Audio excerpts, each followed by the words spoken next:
Hey there, food family. Today I'm bringing you a little international flavor with some of that Oklahoma soul. We're riding in a little bit different trail today, but straight into Persian cooking. The dish that we're about to cook is called tahdig. Now say that with me, tahdig. And what is it? It's a crispy, golden treasure that forms at the bottom of a skillet or a rice cooker. Folks call it the crown jewel of Persian rice. And partner, once you've tasted it, you're going to be hooked. It's crunchy, buttery, and about as close to striking gold in your own kitchen as you're ever going to get. So saddle up and let's dig into this comfort food with a cowboy twist.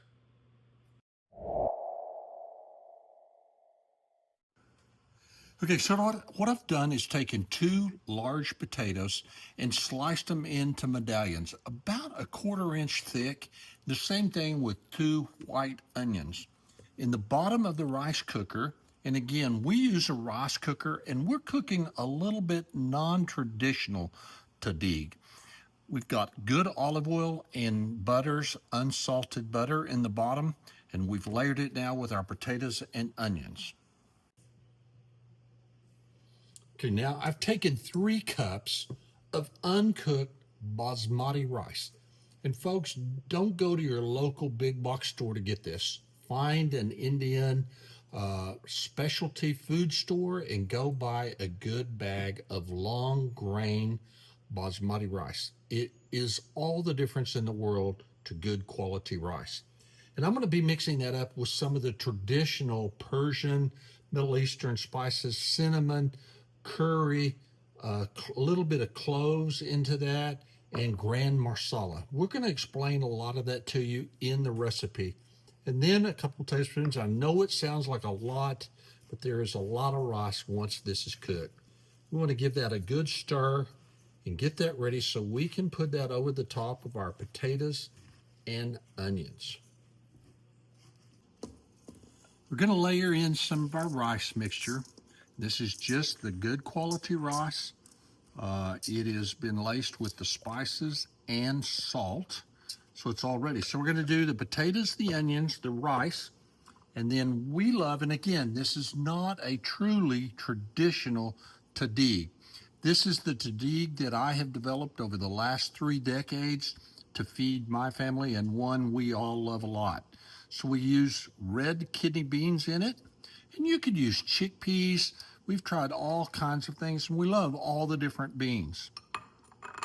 We also are bringing in some dried cran raisins. It gives just a little bit of a sweet tart kind of bite to it. And you could use dried apricots, apples, anything that you want. I think the dried is the way to do that. We're then going to lay down another layer of potatoes.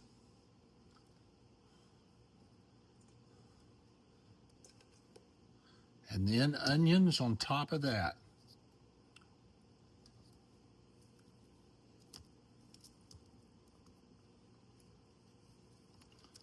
You see the reason we're using all the seasonings. We got a lot of veggies in here, a lot of rice, and we want to be sure that flavor permeates all of this.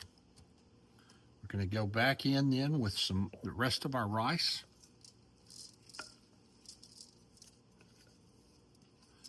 And if you wanted to do this in a skillet, in a true tahdig way, you would do the same thing, just put it in the bottom of a big cast iron skillet. Again, our beans. And when we serve this, we're going to scoop all the way down into it to get that bottom layer of tahdig, which means on the bottom. More of our cran raisins. And then we're going to top that with a couple extra pats of butter so that butter permeates down through the rice into that bottom and helps those fats down in the bottom turn the tahdig.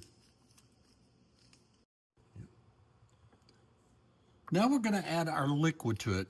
And again, this is 4 cups of water with 1/2 of a teaspoon of saffron threads, and it starts giving it this beautiful yellow cast about that. I pour that just right on the top of it, and that's the water that's necessary to do the rice. So one of the things that I learned 30 years ago with my family is we like a probably non-traditional sauce with this. So I make a tzatziki sauce. And the tzatziki sauce is really unique to my own taste and my family's taste. So to prepare for that, we've got about 2 cups of yogurt and 2 cups of light sour cream in the cup. And we're going to grate 3 of the mini cucumbers. And the reason I use the mini cucumbers, there's not much seed to them. They're very firm. I grate them skin and all. Then what we're going to do is take 3 or 4 paper towels rolled up together, put the grated cucumber on it. We're going to fold that up. We're going to squeeze the juice out of it so it's as dry as possible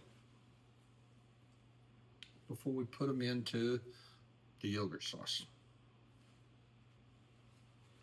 You can do that ahead of time. You can use a colander, whatever you'd like to get that moisture out. But that's all we're simply doing is getting the moisture out of the cucumber so it's not such a watery sauce. And to that then I'm going to add just a little bit of dill weed and about 2 to 3 tablespoons of dried mint. Now, seems like a lot, but we want the sauce to have some flavor.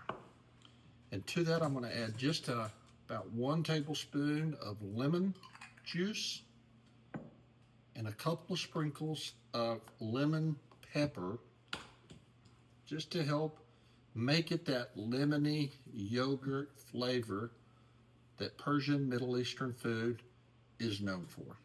We're going to take all that, mix it up.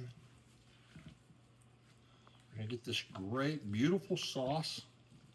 And this is good over a lot of things, but I tell you what, my family loves this so much that there is nothing left when we get done here. Mix that up. And then I take it and put it in the refrigerator to let it get cold, let those flavors mix together until the rice is done. Usually about 30 minutes. We put it on the white rice setting on the rice cooker. If you're doing it in a skillet, you want to watch and not let it burn, but you want to get it really close to that till you get that crispy, buttery layer on the very bottom. Look here, food family. Golden, crunchy, straight up soul food. This is the kind of comfort that makes a cowboy feel right at home. Oklahoma style Tahdig. Outstanding. Join us next time when we bring you more of that Oklahoma soul.